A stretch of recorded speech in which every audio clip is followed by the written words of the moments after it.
அன்பு நட்பு சொந்தங்களுக்கு வணக்கம். Tamil story box paradise channel just October 2ஆம் தேதி ஒரு 2-3 நாளைக்கு முன்னாடி தான் ஆரம்பிச்சிருக்கோம். கண்டிப்பா இதில் இருக்கக்கூடிய கதைகள் எல்லாமே உங்களுக்கு பிடிக்கும். நிறைய அற்புதமான அருமையான கதைகள் தான் நம்ம இந்த வீடியோ மூலமா கொடுக்க போறோம். தமிழ் ஸ்டோரி பாக்ஸ் பேரடைஸை வந்து என்ன சப்ஸ்கிரைப் பண்ணலைன்னா பண்ணிக்கோங்க. அப்பதான் நம்ம சேனல் போடக்கூடிய எல்லா வீடியோஸும் நீங்க பார்க்கலாம். நோட்டிஃபிகேஷன் வந்த உடனே கிளிக் பண்ணி அதில் இருக்கக்கூடிய கதைகளை நீங்க கேட்கலாம். ஓகேவா? கதைக்குள்ள போலாமா? இப்படித்தான் என் மனைவி சிறுகதையின் பகுதி 2 மற்றும் இறுதி பகுதி. நான் அப்படிப்பட்ட ஆளே இல்ல. நீங்க வேற யாருகிட்டயாவது கேளுங்களேன். நான் இப்படி சொன்னதை அவர் பொருட்படுத்தாமலே நீங்க அப்படி ஆள் இல்லைன்னு எனக்கு தெரியும். ஆனாலும் இந்த ஒரு தடவையும் எனக்கு நீங்க உதவி செய்யணும். எனக்கு வேற வழி தெரியல சொல்லிவிட்டு என் கைகளை பிடித்து கொண்டார். நாங்கள் இந்த ஊருக்கு வந்த நாளில் அவருடைய தோட்டத்துக்கு பக்கத்தில் தான் இடம் வாங்கி வீடு கட்டினோம். அப்போதிருந்தே அவர் பழக்கம். அவருடைய தோட்டத்தில் இருந்துதான் எங்கள் வீட்டு வளவில் நட்டு வைத்திருந்த தென்னைக்கும் வாழைக்கும் தண்ணீரை பாய்ச்சினோம். கொஞ்ச நாளில் அவர் தோட்டத்தை விற்றுவிட்டார். அதற்கு பிறகு அடிக்கடி அவரை பார்க்க முடிவதில்லை. எங்கள் வீட்டு பக்கம் எப்போதாவது ஒரு தடவை வருவார். அவர் ஏதேதோ தொழில் பண்ணி பார்த்ததாகவும் அவர் பாடு திண்டாட்டம் என்றும் பக்கத்தில் உள்ளவர்கள் சொல்ல கேட்டிருக்கிறேன். திடீரென்று வந்து கடன் கேட்டுக்கொண்டு வெளியேறாமல் நின்றவரை போக வைக்க வேண்டும் என்பதற்காக, அண்ணே நீங்க வேற யாருகிட்டயாவது கேட்டு பாருங்களேன், ரொம்பவும் முடியலன்னா கேளுங்க, ஒரு 20,000 தர்றேன் என்று சும்மா ஒரு பேச்சுக்குத்தான் சொன்னேன். அவர் அதையே சாக்காக வைத்துக்கொண்டு கல்யாணத்துக்கு 2 நாளைக்கு முன் இங்கே வந்து பிடித்த பிடியாக 20,000 வாங்கி கொண்டார். இந்த பணத்தை 3 மாசத்தில் தந்து விடுகிறேன் என்று 10 முறை சொல்லிச் சென்றார். வீட்டையும் அடமானம் வைத்து வேறொருவரிடம் 50,000 வாங்கி இருந்திருக்கிறார். எனக்கு இது பின்னர் தெரிந்தது. அவர் மகள் கல்யாணம் நல்லபடியாக முடிந்தது. கல்யாணத்திற்கு சென்று மொய்யும் எழுதி வந்தேன். 3 மாதத்தில் தருகிறேன் என்று சொன்னவர் 1 வருடமாகி இன்னும் தரவில்லை. நாங்களும் எங்கள் மகன் வேலை பார்க்கும் கோயமுத்தூரில் குடியேறி விட்டதால் அவரை பார்க்கவும் முடியவில்லை. என்ன யோசனை பலமா இருக்கு? போன் போடவா வேண்டாமான்னு யோசிச்சுக்கிட்டு இருக்கீங்களா? இதுக்குத்தான் இவ்வளவு பெரிய யோசனையா? கேட்டுக்கொண்டே அருகில் வந்த லட்சுமி கையில் இருந்த காஃபி டம்ளரை சிறிய மேஜையில் வைத்தாள். நான் ஒரு காஃபி விரும்பி, அதனால் அவள் குறிப்பிட்ட நேரத்தில் காஃபி தந்து விடுவாள். டம்ளரை கையில் எடுத்து காஃபியை ரசித்து உறிஞ்சிய போது என்னுடைய தொலைபேசி ஒலித்தது. மாசானமுத்து அண்ணன் தான் போன் போடுகிறார் போல என்று எண்ணிக்கொண்டே போனை கையில் எடுத்தேன். ஆனால் அழைத்தது அவரில்லை, என்னுடைய சித்தப்பா மகன். போனை எடுத்தேன். அண்ணே, நான் தான் சுந்தரம் பேசுறேன்.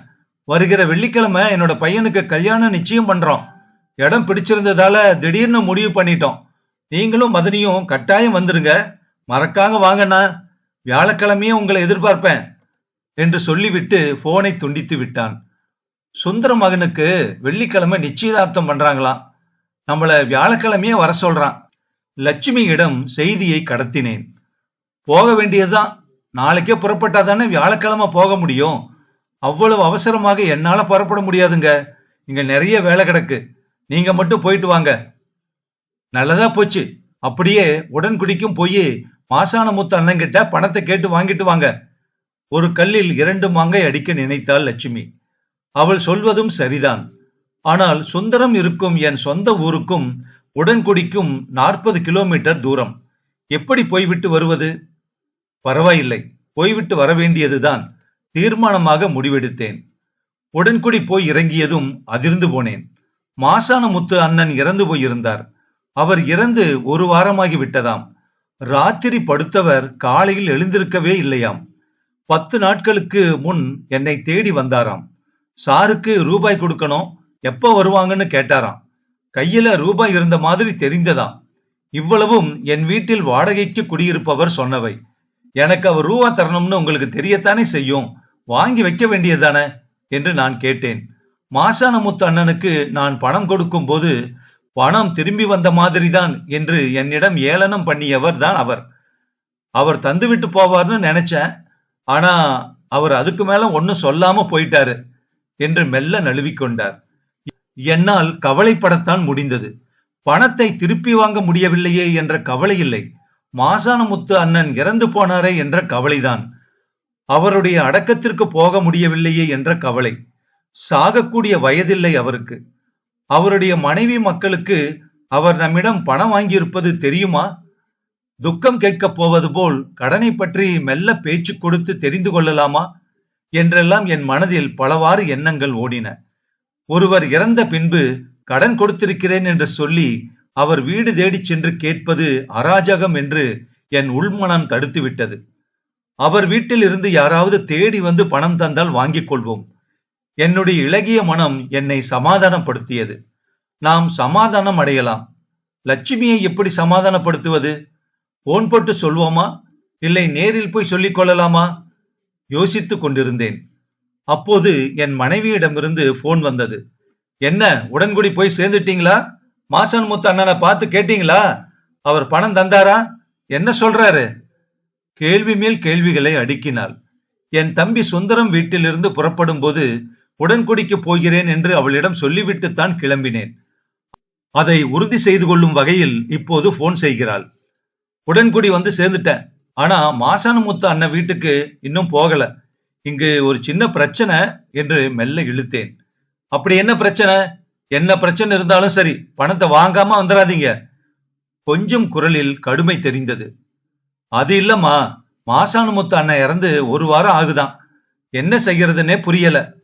குரல் தழுதழுத்தேன். இது மாசான அண்ணன் இறந்து போனாரா? என்ன செஞ்சுதான் அவருக்கு? அவள் குரலில் ஒரு பதற்றமும் நடுக்கமும் தெரிந்தது. மாரடிப்பா இருக்கும் போல. ராத்திரி படுத்தவரை காலையில் எழுந்திருக்கலையா. இப்போ என்ன பண்றதுன்னே தெரியல எனக்கு. நீங்க ஒன்னும் பண்ண வேண்டாம், உடனே புறப்பட்டு வாங்க. பாவம் மாசானமுத்து அண்ணன் பொஞ்சாதி ஒரு அப்பாவி, அதுகிட்ட போய் எதுவும் கேட்டுறாதீங்க. என் மனைவியின் தொனியில் ஒரு கனிவு இருந்தது. அப்போ பணம்?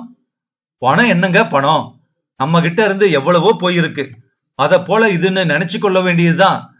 அவங்களுக்கு தெரிஞ்சு திருப்பி தந்தா தரட்டும், இல்லன்னா ஒரு பொண்ண கரையத்தின புண்ணியம் நமக்கு கிடைக்குங்க. இரக்கமும் கரிசனமும் கலந்த ஒரு தழுதழுப்புடன் அவள் பேசி முடித்தாள். இப்படித்தான் என் மனைவி. இந்த இரக்கம் என்னிடமிருந்து அவளுக்கு போனதோ அவளிடம் இருந்து எனக்கு வந்ததோ தெரியவில்லை. வீட்டு முகப்பில் இருந்து வளவுக்குள் போனபோது மாசானமுத்து அண்ணன் தோட்டத்திலிருந்து தண்ணீர் பாய்ச்சிய தென்னை இளம் மரம் தள்ளியிருந்த கள்ளிப்பாலை ஒன்று என் கண்ணில் பட்டது. இப்படித்தான் என் மனைவி. சிறுகதை முற்றும். இந்த கதை பத்தின கருத்தை இந்த வீடியோ கமெண்ட்ல சொல்லுங்க.